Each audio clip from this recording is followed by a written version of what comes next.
Hello and welcome again सबैजनाहरूलाई।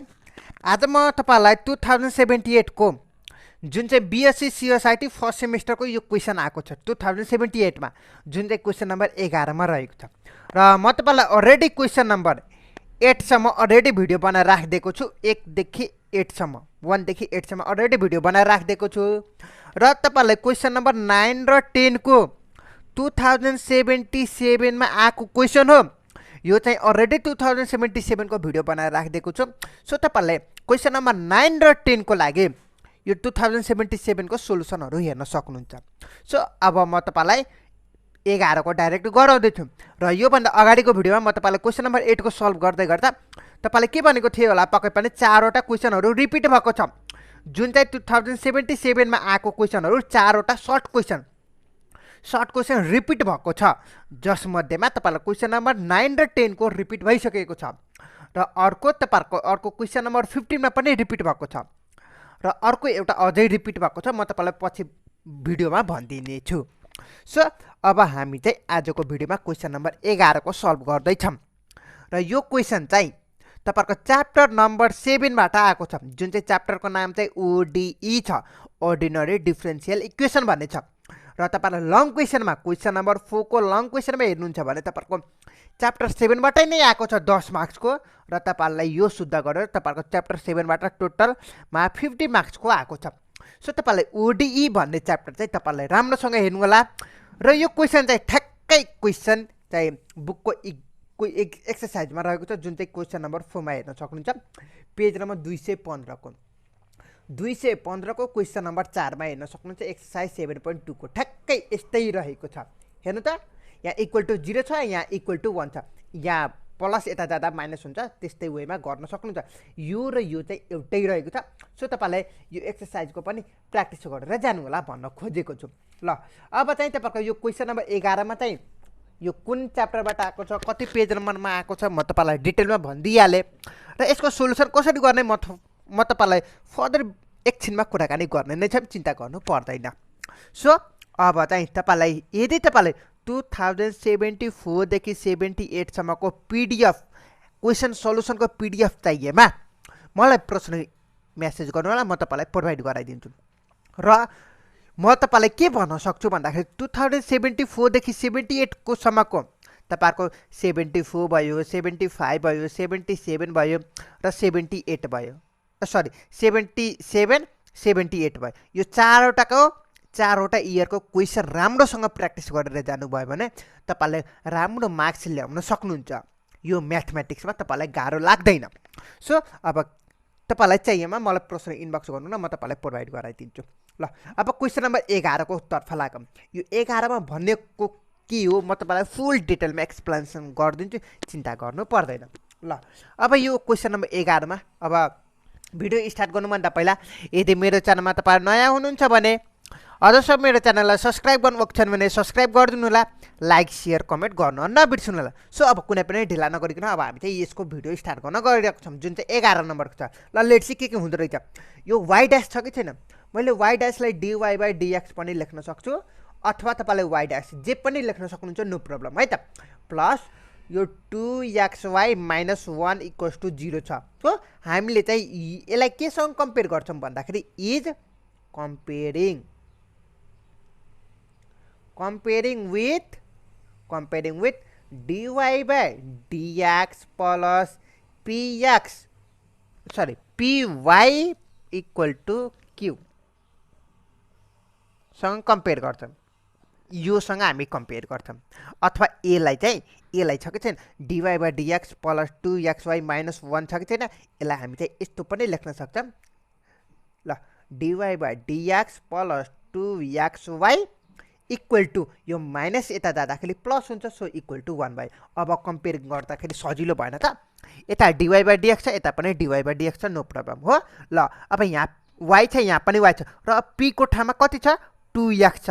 So where p = 2x लेख्न पाइयो, q को ठाउँमा के छ 1 छ।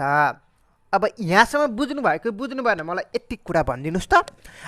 हामीले चाहिँ केही पनि गरेको छैनौँ, यसलाई हामीले सिम्पली हो यो इक्वेसनसँग कम्पेयर गरेको छ। अब यो इक्वेसन कहाँबाट आयो भनेर नसोच्नु होला, यो चाहिँ बुकमै छ, हेर्न सक्नुहुन्छ है त।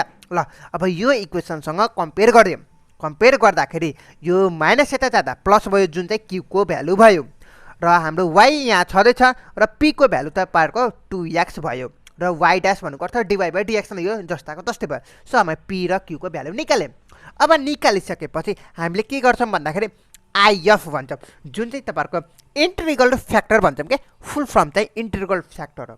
अब यसको लागि आइएफ इक्वल्स टु ई को पावरमा इन्टिग्रेसन पी डिएक्स गरिदिन्छौँ हो। ल यो चाहिँ फर्मुला नै हो, तपाईँलाई फर्मुलाको रूपमा सम्झिँदा नै हुन्छ, नो प्रब्लम है त। ल अब ई को पावरमा पिएक्स गरेको पी डिएक्स गरेको छौँ, इन्टिग्रेसन पी डिएक्स गरेको छौँ। सो हामीसँग पी को भ्यालु कति छ 2x डिएक्स भयो। अब इन्टिग्रेसन गर्नुहोस् त, तपाईँलाई इन्टिग्रेसन त गर्न आइहाल्छ होला पक्कै पनि। ल लेट्स सी, त्यही पनि म तपाईँलाई भनिदिन्छु। यो 2 कन्स्टेन्ट छ, मैले बाहिर निकालिदिएँ। एक्सको इन्टिग्रेसन के छ, एक्सलाई एकले पावरमा बढा, डिनोमिनेटरमा पनि बढा। सो अब यो क्यान्सल आउट भयो, गर्दाखेरि हाम्रो ई को पावरमा एक्स स्क्वायर मात्र बाँकी रह्यो, जुन चाहिँ आइएफ, जुन चाहिँ इन्टिग्रल फ्याक्टर भनेपछि ई को पावरमा एक्स स्क्वायर भयो। यो चाहिँ इन्टिग्रल फ्याक्टर भयो। अब हामीले चाहिँ यो इक्वेसन आई मानेको छ, मानिदिउँ न के जान्छ र। ल अब यो ई को पावरमा एक्स स्क्वायर छ कि छैन, हो यो आइएफले यो इक्वेसन आईमा मल्टिप्लाई गर्छौँ। आइएफ तपाईँहरूको जति यहाँ आउँछ नि, जतिसुकै आओस् नो प्रब्लम, जतिसुकै आओस् नो प्रब्लम, त्यो आएपछि हामीले इक्वेसन आईसँग मल्टिप्लाई गरिदिन्छौँ हो। ल अब मल्टिप्लाई गर्दाखेरि के हुँदो रहेछ लेट्स सी न त। ई को पावरमा एक्स स्क्वायर, मैले यहाँ चाहिँ के छ dy by dx plus 2xy छ, इक्वल टु यो 1 जस्ताको तस्तै भयो इन्टु यो ई को पावरमा एक्स स्क्वायर। ल यो ई को पावरमा एक्स स्क्वायर छ नि, जुन चाहिँ आइएफ आएको छ कि छैन, यो आइएफले यता पनि मल्टिप्लाई गर्ने, यता पनि मल्टिप्लाई गर्ने, दुवै साइडतिर मल्टिप्लाई गरिदिने। कुनले त आइएफले। आइएफ तपाईँलाई जतिसुकै आओस् नो प्रब्लम, यहाँ जति पनि भ्यालु आउँछ नि त्यो भ्यालु लिएर यहाँ इक्वेसन आईमा मल्टिप्लाई गरिदिने हो। यहाँ लेख्न सक्नुहुन्छ ल्याङ्ग्वेजमा, नो प्रब्लम है त। ल अब यो गरिसकेपछि हामीले चाहिँ अब यसलाई फर्मुलाको रूपमा हेर्न सक्नुहुन्छ, जुन चाहिँ तपाईँहरूको डी यु डट भी को फर्मुलामा जान्छ होला पक्कै पनि, तपाईँलाई हेर्न सक्नुहुन्छ फ्याक्टराइजेसन गरेर हो। ल अब डी भयो, अब यु को ठाउँमा हाम्रो यो भयो, ई को पावरमा एक्स स्क्वायर डट, अब भी को ठाउँमा वाइ भयो। ल अब यता चाहिँ जस्ताको तस्तै हुने भयो भयो। ल अब हामीले के गर्छौँ भन्दाखेरि लेट्स सी त, अब हामीले के गर्छौँ भन्दाखेरि अन इन्टिग्रेसन बोथ साइड गरिदिन्छौँ। ल हामीले दुवैतिर इन्टिग्रेसन गरिदिन्छौँ है त। ल इन्टिग्रेसन गर्दाखेरि के हुँदो रहेछ लेट्स सी त। ल इन्टिग्रेसन गरिदिएँ, यता नै इन्टिग्रेसन गरिदिएँ हो। ल डिएक्स को रिस्पेक्टमा त हो इन्टिग्रेसन गरिदिने। ल इन्टिग्रेसन गर्दाखेरि यहाँ डी र इन्टिग्रेसन काटिन्छ, यहाँ बाँकी रह्यो ई को स्क्वायर डट वाइ बाँकी रह्यो। अब यता इन्टिग्रेसन गर्नुहुन्छ भने तपाईँहरूको के हुन्छ भन्दाखेरि ई को x square d x plus c. अब यसको इन्टिग्रेसन त गर्ने चान्सै हुँदैन नि त, तपाईँले आफैले ट्राई गर्न सक्नुहुन्छ है त। ल अब ई को जस्तै कि तपाईँहरूको ई को पावरमा एक्स भएको भए त सजिलो हुन्थ्यो हो। ई को पावर एक्सको इन्टिग्रेसन त जस्ताको तस्तै त हुने त भनेको होइन, यहाँ त एक्स स्क्वायर छ। सो हामीले ई को पावरमा एक्स स्क्वायरको इन्टिग्रेसन जस्ताको तस्तै भन्नुपर्दा इन्टिग्रेसन ई को एक्स स्क्वायरको मैले जस्ताको तस्तै राखिदिएको छु हो। यहाँ प्लस सी नयाँ एउटा भेरिएबल थपियो, जुन चाहिँ कन्स्टेन्ट थपियो, यहाँ लिमिट छैन नि त। सो यहाँ चाहिँ कन्स्टेन्ट थपियो हो। ल अब हामीले चाहिँ वाइको टर्ममा निकालिदिउँ न त। यहाँ चाहिँ यता छ, अब वाइको भनेपछि 1 डिभाइड बाई ई को पावरमा एक्स स्क्वायरको होलको है त। यो ई को पावरमा एक्स स्क्वायर छ कि छैन, यता जाँदाखेरि सबैमा डिभाइडको रूपमा गयो हो। हेर्न सक्नुहुन्छ तपाईँको डिभाइडको रूपमा गयो हो। अब गइसकेपछि अब यहाँ लेखिदिउँ न त, ई को पावरमा x square d x plus C बाँकी रह्यो हो।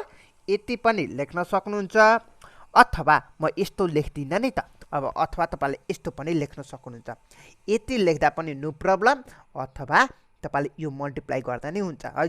जस्तै कि म तपाईलाई देखाउँदैछु, चिन्ता नगर्नु न है त। ल 1 डिभाइडेड बाई e को पावरमा x स्क्वायर इन्टिग्रेसन e को x को स्क्वायर dx भयो प्लस 1 डिभाइड बाई e को पावरमा x स्क्वायर c भयो। मैले यसलाई योसँग मल्टिप्लाई गरेँ, योसँग मल्टिप्लाई गरिदियो हो। ल मल्टिप्लाई गर्नुहुन्छ भने यो तल डेनोमिनेटरमा छ, माथि जाँदाखेरि माइनस x स्क्वायर बाँकी रह्यो हो। यो इन्टिग्रेसन जस्ताको तस्तै हुने भयो, dx हुने भयो प्लस अब यो चाहिँ तपाईहरुको माथि जाँदा माइनस x स्क्वायर c भयो। y इक्वल टु तपाईले यति लेख्न सक्नुहुन्छ, कि त यति लेख्नुस् कि त यति लेख्नुस्, जस्तो लेख्दा नै हुन्छ है त। ल आई थिंक तपाईले बुझिसक्नु होला मलाई जहाँसम्म लाग्छ। र यो चाहिँ हामीले केही पनि गरेको छैन, यसमा चाहिँ तपाईले कन्फ्युज हुने चाहिँ कहाँ हो भन्दाखेरि हो यहाँ हो के कन्फ्युज हुने। सबैभन्दा धेरै विद्यार्थीहरू कन्फ्युज हुने चाहिँ यहाँनिर रहेको छ। इन्टिग्रेसन गर्दाखेरि e को पावरमा x स्क्वायरको इन्टिग्रेसन गर्दाखेरि के हुन्छ भनेर कन्फ्युज हुने चाहिँ यही हो। र यस्तो खालको क्वेसन आयो भने तपाईले कन्फ्युज चाहिँ नहुनु होला अबदेखि है त। ल यति नै रहेको छ। हामीले के गरेको छौँ भन्दाखेरि सुरुमा हामीले कम्पेयर गर्छौँ, कम्पेयर गरेर यहाँ त कम्पेयर गरेर p र q को भ्यालु निकाल्यौँ, p र q को भ्यालु निकालेपछि if फ्याक्टर निकालेको जुन चाहिँ इन्टिग्रेटिङ फ्याक्टर निकालेको छ अथवा इन्टिग्रल फ्याक्टर निकालेको छ। कुराकानी एउटा यो, त्यो if निकालेपछि यो हाम्रो एउटा नयाँ जुन चाहिँ क्वेसन सल्युसन यहाँ if निकाल्दाखेरि इन्टिग्रेटिङ फ्याक्टर निकाल्दाखेरि यो एन्सर आयो। अब यो आएपछि इक्वेसन आईमा गएर मल्टिप्लाई गरेको छौँ दुवै साइडमा है त। यताको साइडमा पनि मल्टिप्लाई गरेको छौँ, यताको साइडमा पनि मल्टिप्लाई गरेको छौँ। यहाँ हेर्न सक्नुहुन्छ मल्टिप्लाई गरिसकेपछि हामी चाहिँ दुवैको साइडमा इन्टिग्रेसन गरिदिने अनि सकियो, कुराकानी सकियो है त। यसरी हाम्रो चाहिँ फाइनल एन्सर आएको छ। तपाईले यो पनि लेख्न पाउनुहुन्छ अथवा यो पनि लेख्न पाउनुहुन्छ, नो प्रब्लम है त। तर तपाईको 5 मार्क्सको क्वेसन सोधिएको छ, सो तपाईलाई हल्का स्टेप बढाएर तपाईले यो लेख्दा हुन्छ, यहाँसम्म लेख्दा हुन्छ, नो प्रब्लम है त। ल आई थिंक तपाईले क्वेसन नम्बर 11 को बुझिसक्नु होला।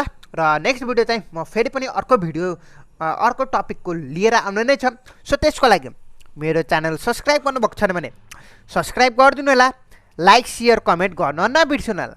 र यदि तपाईलाई क्वेसन कलेक्सनको पीडीएफ ह्यान्ड रिटन सोल्युसन चाहिएमा 2074 देखि 78 सम्मको 74, 75, 77, 78 चारवटा इयरको क्वेसन सोल्युसन ह्यान्ड रिटन चाहिएमा मलाई प्रश्न इनबक्स गर्नु होला, म तपाईलाई प्रोभाइड गराइदिनेछु। सो यति भन्दै आजको भिडियो यही समाप्त हुन्छ। हस् त, थ्याङ्क यू, नमस्ते, सी यू सुन।